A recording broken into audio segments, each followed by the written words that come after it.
एक समय की बात है। एक नगर का सेठ बहुत ही ज्यादा परेशान रहने लगा।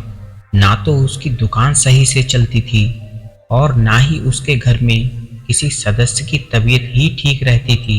हमेशा ही उसके घर में उसका बेटा या उसकी बेटी या उसकी पत्नी बीमार ही रहती और इसी चिंता में वह अपने धंधे पर ध्यान नहीं दे पाता।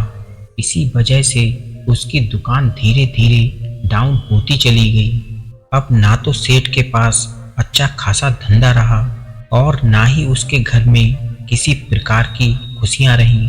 यही सोचकर एक बार वह अपनी पत्नी को कहता है कि हमारे घर में किसी ने कुछ करवा दिया है। पक्का हमारे घर में किसी ने कोई टोना टोटका किया है। इसी वजह से हमारे घर की ये दशा हुई है। ना तो मेरा धंधा चल रहा है और ना ही हमारे घर में किसी की तबीयत ठीक ही रहती है। ऐसा लग रहा है कि जैसे सारी दुनिया का दुख दर्द हमें ही मिला हो। उसकी पत्नी हमेशा ही उसको कहती रहती कि ऐसी बात नहीं है, आदमी के जीवन में सुख और दुख आते ही रहते हैं। हमें दुख में इतना दुखी नहीं होना चाहिए कि हम हमेशा ही दुखी रहेंगे। ऐसी बात नहीं है। दुख आया है तो सुख जरूर आएगा। आप ऐसी बात ना सोचें। पर वो सेठ अपनी पत्नी की बात नहीं मानता था। ऐसा सोचते सोचते एक बार उसकी दुकान में एक महाराज जी आते हैं और वो सेठ उन महाराज जी के चरणों में गिर पड़ता है और कहता है, महाराज, मैं जीवन में बहुत दुखी हूँ। ना तो मेरी दुकान सही से चलती है और ना ही मेरे घर में किसी की तबीयत ही ठीक रहती है। पता नहीं, ऐसा लग रहा है जैसे किसी ने मेरे घर को बांध दिया हो। मेरे घर की खुशियां चली गई हैं। इसके बाद वो सेठ उन महाराज जी को लेकर अपने घर आ जाता है और कहता है, महाराज, कृपया करके आप मेरे घर पर नजर घुमाइए। देखिए मेरे घर में ऐसा क्या हो गया है कि हमारे घर की खुशियों को किसकी नजर लग गई है। वो महाराज बड़ा ही लोभी था। वह महाराज घर पर नजर घुमाकर देखता है कि उनके घर में एक बहुत ही अच्छी भैंस बंधी है जो कि अच्छा खासा दूध दे रही थी। अब महाराज के मन में लालच आ गया। वो उन सेठ को कहता है कि तुम्हें तो 7.5 ही लगी है। तुम्हारे घर में तो बहुत से लोगों ने टोने टोटके कर रखे हैं। सेठ, तुम्हारे धंधे को तो किसी ने बांध रखा है। ये सुनकर वो सेठ कहता है कि महाराज, मुझे क्या करना होगा? आखिर ये 7.5 ही कैसे उतरेगी? उन शनि महाराज को मुझसे क्या दुश्मनी है? उसके बाद वो महाराज कहता है कि सेठ, तुमने दान पुण्य बहुत कम किया है। तुम्हें किसी संत को दान पुण्य करना चाहिए। उसके बाद वो सेठ कहता है कि महाराज, आप एक संत हैं, मैं आपको दान पुण्य कर दूंगा। जरा मुझे बताइए कि मैं क्या दान पुण्य करूं? उसके बाद वो संत कहता है कि देखो सेठ, यदि जेर करवाना हो शनि महाराज का टाड़ा तो दान देना पड़ेगा काला, क्योंकि काली भैंस थी। उस संत को पता था कि यदि सेठ समझदार होगा तो भैंस ही हमको दान देगा। उसके बाद वो सेठ कहता है कि महाराज जी, आप अपनी कुटिया में चलिए, मैं आपके लिए वो दान लेकर आता हूँ। आखिर मेरे घर में ऐसी कौन सी चीज काली है, मैं वही दान आपके लिए लेकर आऊंगा। उसके बाद वो महाराज जी अपनी कुटिया में चले जाते हैं। अब वो सेठ अपने घर में नजर घुमाता है तो उसको भैंस नजर आती है। वो जैसे ही अपनी भैंस को खोल कर ले जा रहा था तभी उसकी पत्नी आकर सेठ को रोक देती है और कहती है कि आप ये क्या कर रहे हो? महाराज जी ने कहा है कि दान देना है काला। काला तो हमारे घर में कोयले हैं। महाराज जी ने ये थोड़ी ही कहा है कि भैंस लाकर देना। तभी वो सेठ कोयले लेकर महाराज जी के पास चले जाते हैं। महाराज जी ये देखकर बहुत ही ज्यादा गुस्से में हो जाते हैं। इसके बाद महाराज जी कहते हैं कि ये तुम क्या कर रहे हो? कोयला भला कोई दान देता है क्या? तो फिर मैं क्या लेकर आऊं? आपने कहा था कि दान देना काला, कि जेर करवाना हो शनि महाराज का टाड़ा तो दान देना पड़ेगा काला और चलने फिरने वाला। तभी वो सेठ कहता है कि महाराज, मैं बिल्कुल समझ गया, अब मैं आपके लिए वही दान लेकर आता हूँ। अब वो सेठ भागकर अपने घर जाता है और अपनी पत्नी से कहता है कि तुमने ये क्या किया? उन्होंने दान कोयला नहीं मांगा है, उन्होंने भैंस मांगी है। उन्होंने कहा है कि जेर करवाना हो शनि महाराज का टाड़ा तो दान देना पड़ेगा काला, और चलने फिरने वाला। तभी वो पत्नी कहती है कि रुको, चलने फिरने वाला ना, अभी मैं लेकर आती हूँ। वो जोगियों के डेरों में जाती है और एक सांप पकड़कर ले आती है, एकदम काला। वो लाकर सेठ जी को दे देती है और कहती है कि ये ले जाकर महाराज जी को दे दो। अब वो महाराज जैसे ही उस सांप को देखते हैं वो डर जाते हैं और कहते हैं कि सेठ तुम ये क्या कर रहे हो, भला कोई सांप दान देता है? तुम बहुत बड़ी गलती कर रहे हो, मैं तुम्हारे ऊपर एक और 7.5 लगवा दूंगा। उसके बाद वो सेठ कहता है कि नहीं महाराज, ये सब मेरी पत्नी का काम है, वही ये सब बातें मुझे बता रही है। अब आप मुझे बताइए कि मैं आपके लिए क्या दान लेकर आऊं। तभी महाराज जी तीसरी बात बोलता है कि जेर करवाना हो शनि महाराज का टाड़ा तो दान देना पड़ेगा काला, चलने फिरने वाला और दूध देने वाला। अब सेठ कहता है कि महाराज अब मैं बिल्कुल समझ गया, मेरे घर में दूध देने वाली केवल एक ही चीज है, मैं तुरंत जाकर लेकर आता हूँ। अब वो सेठ भागते हुए जाता है और अपनी पत्नी से कहता है कि तुमने ये क्या कर दिया, महाराज जी को नाराज कर दिया, वो हमारे ऊपर एक और 7.5 लगवा देगा। पत्नी कहती है कि आप शांत रहिए, ना ही कोई 7.5 होती है और ना ही किसी शनि देवता से हमारी कोई दुश्मनी है। वो महाराज बहुत बड़ा लोभी है। अब आपको महाराज ने क्या कहा है मुझे बताइए। सेठ कहता है कि उन्होंने कहा है कि दूध देने वाला।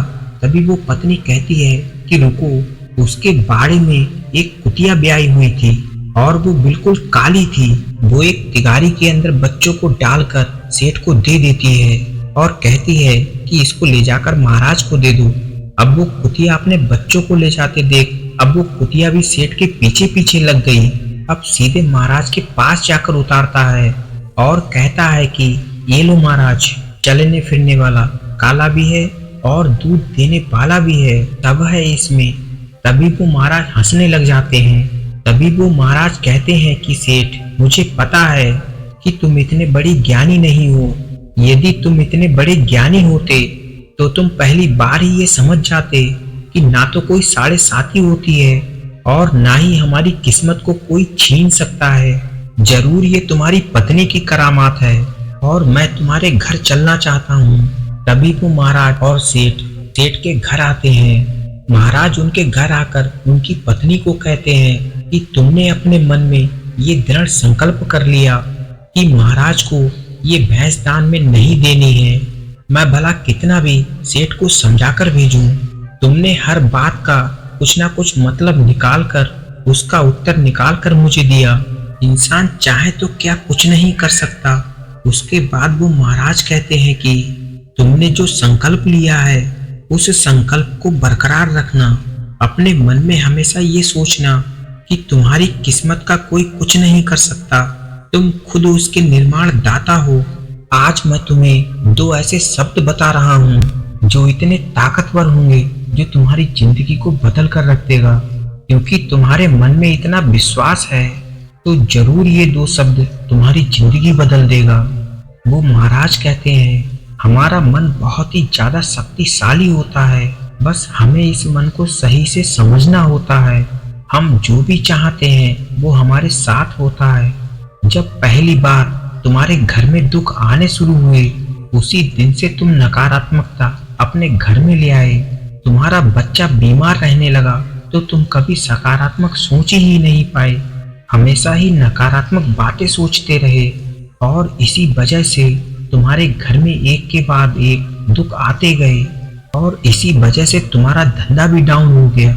आज मैं तुम्हें ब्रह्मांड के सबसे शक्तिशाली 2 शब्द बता रहा हूँ। इन शब्दों को हमेशा याद रखना। इन शब्दों के बीच में तुम जो भी कुछ डालोगे वो तुम बन जाओगे। और मैं ये बातें तुम्हें इसलिए बता रहा हूँ क्योंकि तुम्हारे मन में वो विश्वास है, तुम्हारी पत्नी के मन में ये विश्वास है और विश्वास ही बहुत बड़ी चीज होती है। उसके बाद वो महाराज कहते हैं कि इस ब्रह्मांड के 2 सबसे शक्तिशाली शब्द हैं, मैं हूँ। यही ब्रह्मांड के सबसे शक्तिशाली शब्द हैं। इनके बीच में तुम जो कुछ भी शब्द लगाओगे वही बन जाओगे। यदि इनके बीच में तुम्हें बुद्धिमान लगाना है तो तुम एक बुद्धिमान बन जाओगे। जैसे कि मैं बुद्धिमान हूँ, मैं सुखी हूँ, मैं एक महान हूँ। जो भी इनके बीच में लगाओगे वही बन जाओगे। अब मैं तुम्हें बताता हूँ कि तुम्हें करना क्या है। सबसे पहले जो तुम्हारे मन में ये नकारात्मकता घुसी हुई है उसे तुम्हें बाहर निकालना होगा और अपने मन में सकारात्मकता भरनी होगी। इसके बाद ही तुम इस मंत्र को कर पाओगे। हम जब दुखी होते हुए भी सुखी का एहसास करते हैं या बातें करते हैं तो हमारा चेतन मन इस बात को नकार देता है, इस बात का विरोध करता है। हम तो दुखी हैं तो हम भला खुश कैसे हैं? वो हमारी बात अवचेतन मन तक नहीं पहुंचती है। हमें हमारी उस बात को अवचेतन मन तक पहुंचाना होता है। जैसे कि मैं बुद्धिमान हूँ, मैं अमीर हूँ, इस बात को हमें अपने अवचेतन मन तक लेकर जाना है। तभी तुम जो सोचोगे वही हो पाएगा। क्योंकि हम जो सोचते हैं वो इसीलिए नहीं हो पाता है क्योंकि हम जो ये बात कहते हैं कि मैं खुश हूँ, मैं अमीर हूँ, मैं धनी हूँ, तो ये बात केवल चेतन मन तक ही रह जाती है। क्योंकि चेतन मन उन्हें आगे ही नहीं जाने देता। आखिर क्यों नहीं जाने देता? क्योंकि ये गलत बात का विरोध करता है। जब हम दुखी होते हुए भी खुशी की बात करते हैं तो ये चेतन मन उस बात को अवचेतन मन तक जाने ही नहीं देता है। क्योंकि यह एक सुरक्षा गाड़ी की तरह काम करता है। यदि इसको ये बात गलत लगती है तो ये अवचेतन मन तक जाने ही नहीं देता। और जिस दिन हमने इस बात को अपने अवचेतन मन तक पहुंचा दिया, जैसे कि मैं धनवान हूँ, मैं खुश हूँ, उस दिन से जो तुम सोचोगे वही हो जाएगा। अब प्रश्न ये उठता है कि हमें अपने अवचेतन मन तक इस बात को कैसे लेकर जाना है। मैं आपको इसका तरीका बताता हूँ। क्योंकि हमारा चेतन मन हमेशा ही जागृत रहता है, लेकिन अवचेतन मन उस समय ज्यादा जागृत रहता है। दिन में सिर्फ 3 बार, शाम को सोने से पहले और सुबह उठने से पहले, और तीसरे ध्यान के वक्त। अब तुम जब शाम को सोने जाओ तो हमेशा ही अपने मन में सकारात्मक बातें सोचें। जैसे कि मैं अमीर हूँ, मेरे घर में सुख शांति है, मेरे घर में सब कुछ स्वस्थ चल रहा है। जब सुबह उठो तो उस समय भी यही करो। इसे रोज 10-10 मिनट कर सकते हो। मैं तुम्हें कहता हूँ कि इसे 1 महीने तक करके देखो, तुम्हारी जिंदगी बदल कर रख देगी। ये बहुत ही शक्तिशाली शब्द हैं। बहुत ही कम लोग इसकी ताकत को समझ पाए हैं। जिसने भी इन शब्दों की ताकत को जाना है उन्होंने इनका प्रयोग करके अपने जीवन में बहुत बड़ी उपलब्धियां हासिल की हैं, कामयाबी के नए आयाम स्थापित किए हैं। और तीसरा, तुम ध्यान करते वक्त अपने अवचेतन मन तक इस बात को लेकर जाओ। क्योंकि तुम्हारा चेतन मन तुम्हें रोक रहा है, लेकिन तुम ध्यान से इस बात को अपने अवचेतन मन तक पहुंचा सकते हो। और अवचेतन मन तक ये बात पहुंचने के बाद अवचेतन मन की ताकत इतनी है कि उसे तुम्हारी जिंदगी में सच साबित कर दे। लेकिन ध्यान रहे, इसके लिए तुम्हें पूरे सच्चे मन से करना होगा। और ऐसा भी नहीं है कि तुम्हें सिर्फ शाम को सोने के वक्त, उठने के वक्त या केवल ध्यान के समय ही तुम्हें सकारात्मक रहना है। ऐसा नहीं है, तुम्हें 24 घंटे सकारात्मक रहना होगा। जब तुम शाम को सोने जाओ तो ये कहना, मैं धनवान हूँ, मैं खुश हूँ, मेरे घर में सभी स्वस्थ हैं। जब सुबह उठते हो उस समय भी यही कहना, ध्यान में रहते हो तब भी यही कहना। लेकिन अब सब दिन तो ये नहीं चलेगा। इसीलिए जिस समय तुम्हारा चेतन मन जागृत रहता है, क्योंकि जिस समय ध्यान में नहीं रहोगे उस समय तुम्हारा चेतन मन जागृत रहेगा। तो चेतन मन के जागृत रहते हुए भी तुम एक बात कह सकते हो, जैसे कि मैं धनवान हो रहा हूँ, मुझे धन कमाने के लिए नए नए कार्य मिल रहे हैं, मैं स्वस्थ हो रहा हूँ। तभी इस बात को तुम्हारा चेतन मन स्वीकार कर लेगा। वो उस बात को स्वीकार नहीं करता है जैसे कि हम दुखी होते हुए भी सुख की बात करते हैं, लेकिन इस बात को कर लेगा कि मैं दवाई खा रहा हूँ और स्वस्थ भी हो रहा हूँ। जैसे कि आप बीमार हो और अपने मन को ये कहो कि मैं बीमार नहीं हूँ, तो चेतन मन इस बात को नहीं मानेगा। लेकिन जब तुम ये कहोगे कि मैं स्वस्थ हो रहा हूँ, कि जो दवाई खा रहा हूँ मैं उससे बिल्कुल स्वस्थ हो रहा हूँ, इस बात को चेतन मन स्वीकार कर लेगा। उसके बाद ये बात तुम्हारे अवचेतन मन तक पहुँच जाएगी और उसके बाद ही तुम्हारी जिंदगी में ये चमत्कार हो जाएगा। इन 2 शब्दों को तुम सही तरीके से इस्तेमाल करना सीख गए तो तुम्हारी जिंदगी पूरी तरह से बदल जाएगी। जैसा मैंने तुम्हें बताया है बिल्कुल ऐसा ही करना है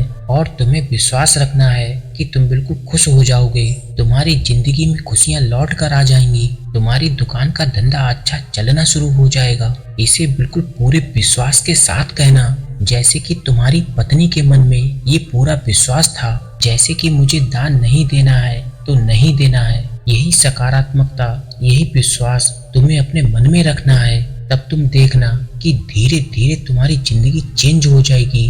दोस्तों, हमें भी अपनी जिंदगी में इसी तरीके से अवचेतन मन तक इस बात को पहुंचाना है और जिस दिन हमारे अवचेतन मन तक ये बात पहुंच गई उस दिन हमारी जिंदगी चेंज हो जाएगी। करके देखना दोस्तों, ना कि इसमें कोई पैसा लगता है और ना ही हमें ज़्यादा इसमें समय लगता है, बहुत ही कम समय लगता है और बहुत ही जल्द आपको इसका रिजल्ट मिलना भी शुरू हो जाएगा, क्योंकि बहुत लोगों ने इसको अनुभव किया है, बहुत लोगों ने पाया है। इसीलिए इस पर इतनी बात होती है कि जो तुम सोचते हो वही होता है। बहुत बड़े बड़े संत महात्माओं ने ये बात कही है, ऋषि मुनियों ने ये बात कही है, तो फिर ये बात झूठी कैसे हो सकती है?